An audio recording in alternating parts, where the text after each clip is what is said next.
Memang ketika saya menjadi Deputi Gubernur Bank Indonesia, saya kemudian ditugaskan untuk menjadi Wakil Menteri Keuangan. Sehingga ketika itu saya harus mengundurkan diri dan sekarang sudah dilantik. Alasan pengunduran diri jelas karena saya ditugaskan sebagai Wakil Menteri Keuangan. Tentu saja tidak bisa merangkap sebagai Deputi Gubernur Bank Indonesia. Dua otoritas yang berbeda.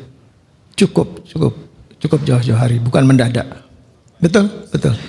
Detailnya belum lah. Detailnya nanti insya Allah besok saya ketemu beliau untuk membahas detail pembagian tugasnya.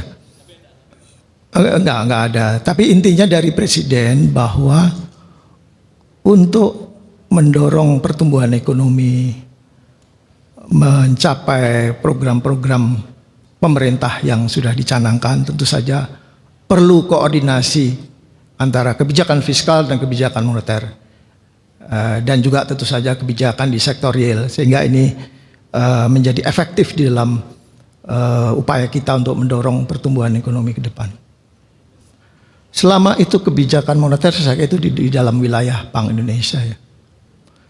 Ya saya kira apa yang sudah dilakukan oleh Pak Purbaya ya di dalam 4 bulan terakhir ini adalah upaya-upaya untuk memperkuat, untuk mengurangi risiko dari korupsi di dua lembaga itu. Saya kira seperti yang juga disampaikan bahwa proses hukum tentu saja harus didorong walaupun ada pendampingan dari Kementerian Keuangan.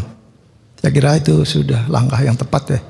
Ya tentu saja pengalaman saya yang cukup lama di Bank Indonesia kemudian di otoritas fiskal, ini tentu saja sinerginya akan lebih baik. Begitu juga Pak Thomas yang dulunya di otoritas fiskal kemudian di moneter. Jadi sinerginya antara dua kebijakan akan lebih baik dibanding kalau masing-masing di otoritasnya gitu ya. Saya kira cukup.